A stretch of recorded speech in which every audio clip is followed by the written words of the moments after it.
Hola a todos, a todas, ¿cómo están?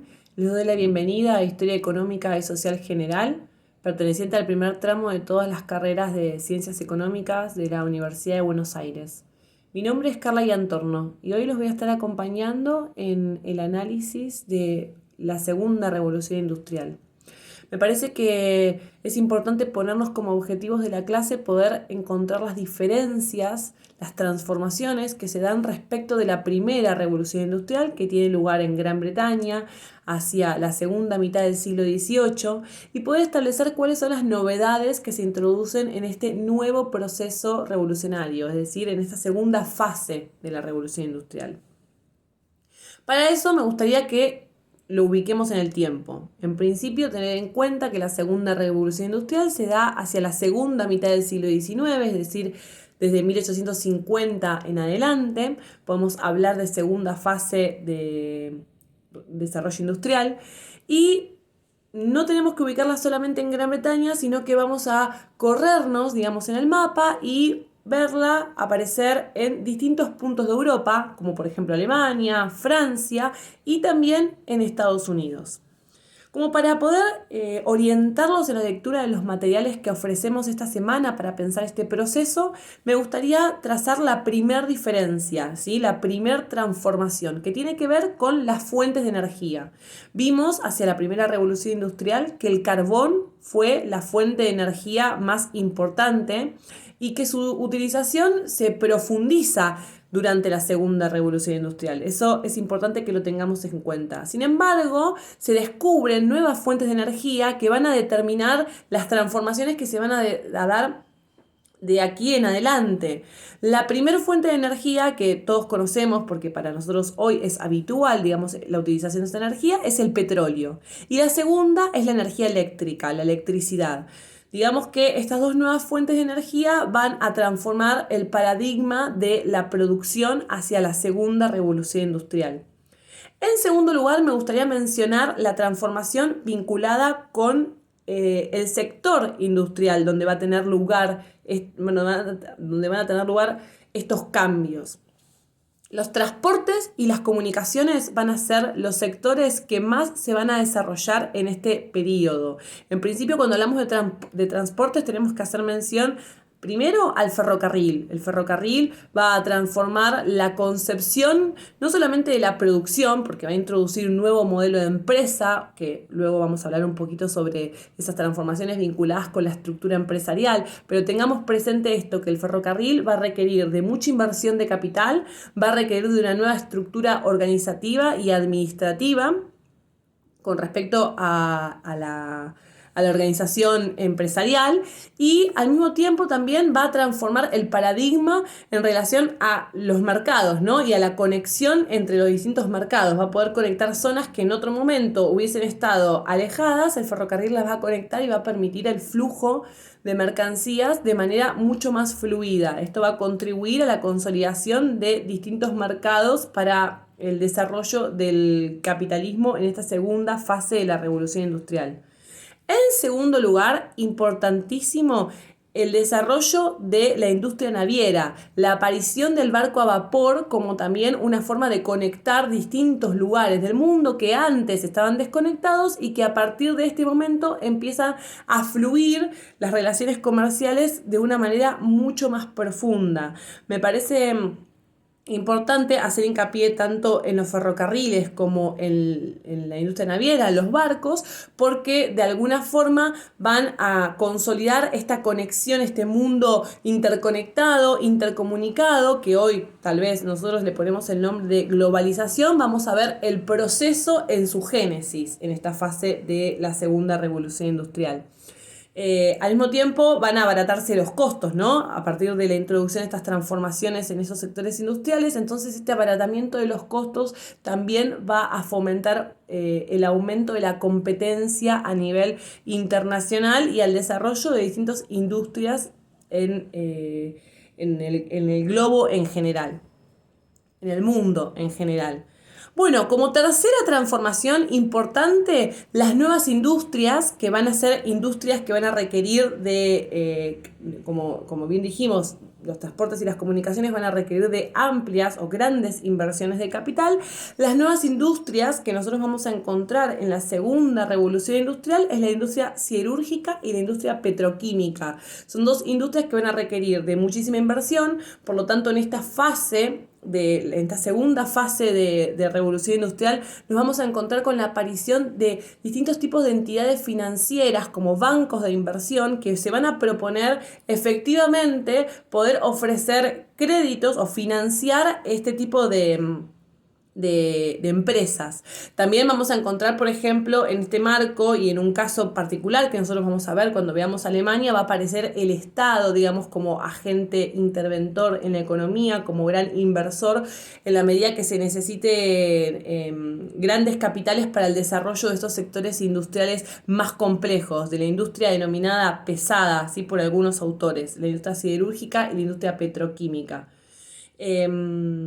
Bueno, como un cuarto aspecto que podemos mencionar vinculado con las transformaciones que se introducen en la segunda revolución industrial es lo que les mencionaba al principio, es la aparición de un nuevo tipo de empresa, lo que Alfred Chandler denomina la gran empresa moderna, que implica, por ejemplo, la organización de una empresa vertical e integrada, es decir, las grandes empresas que van a emerger en este periodo van a caracterizarse por ser integradas verticalmente. Significa que todo el proceso de producción de los insumos, incluso que necesitan las empresas para producir bienes, van a estar a cargo dentro de la misma empresa. Esto va a ser una transformación muy importante. Alfred Chandler tiene un texto que se llama La mano visible del mercado, porque a partir de este momento nos vamos a encontrar con empresas que no van a requerir de las leyes del mercado para obtener los insumos o los recursos para poder industrializar o para poder desarrollar sus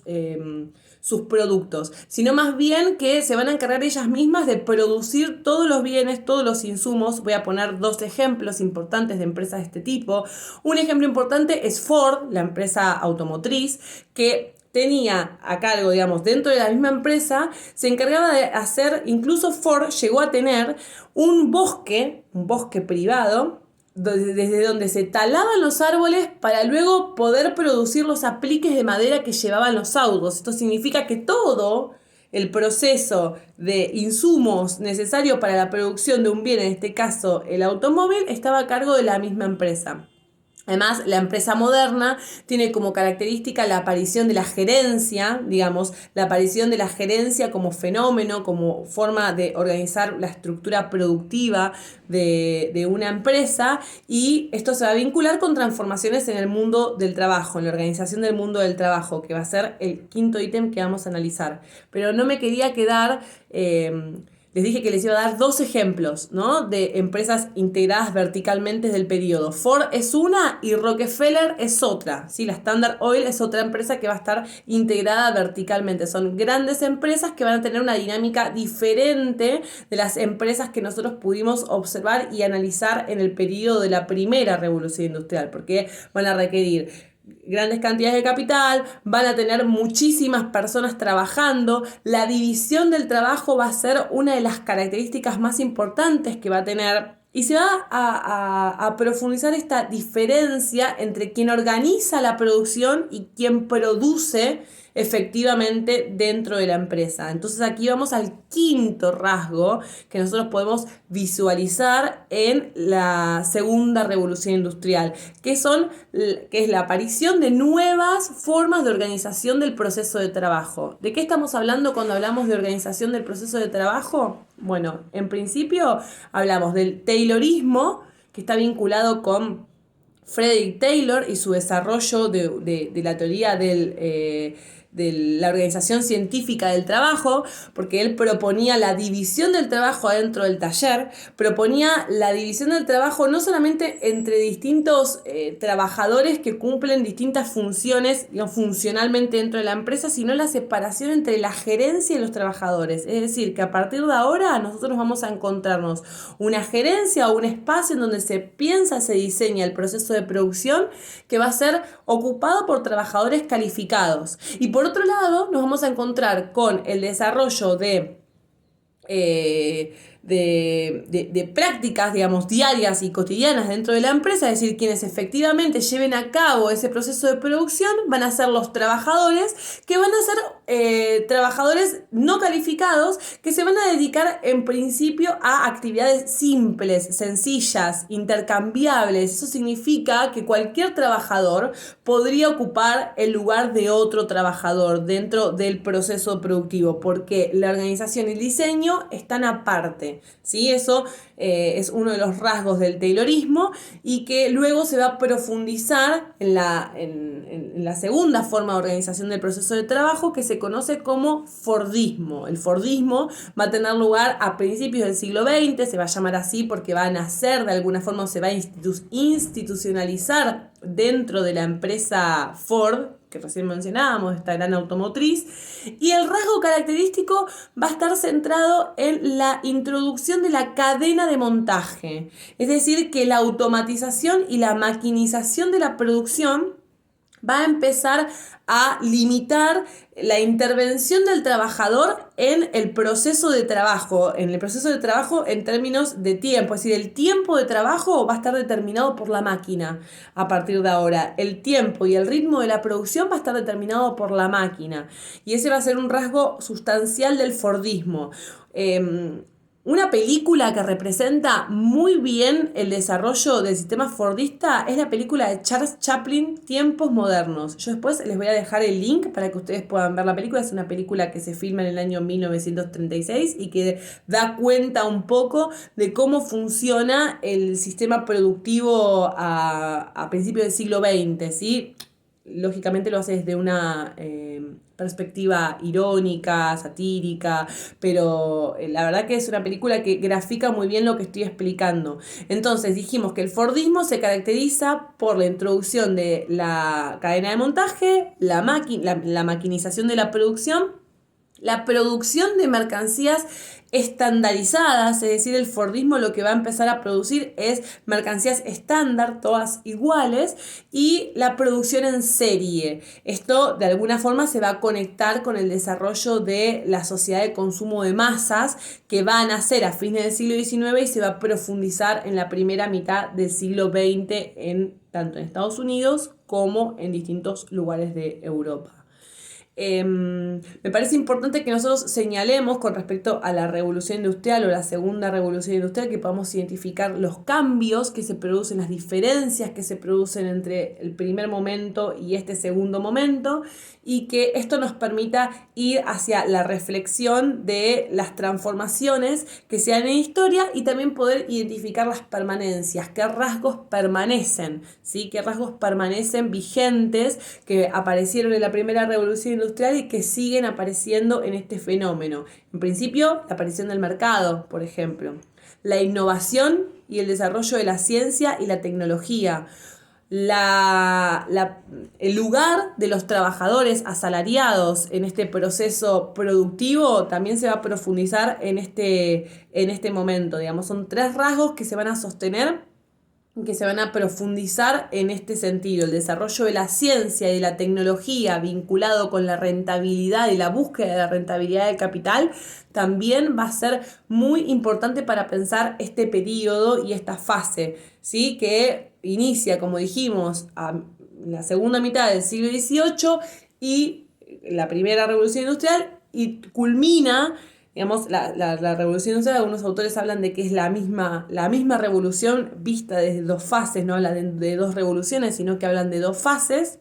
Por eso me van a escuchar a mí hablar de fases, porque de alguna forma adhiero a esta idea. Me parece que es importante poder identificar qué cambios y qué permanencias nosotros hallamos entre estos dos procesos revolucionarios. Bueno, espero que les sirva. Cualquier duda, cualquier comentario, estoy a disposición de ustedes para que podamos conversar sobre la bibliografía, sobre algunos aspectos que no les haya quedado claro.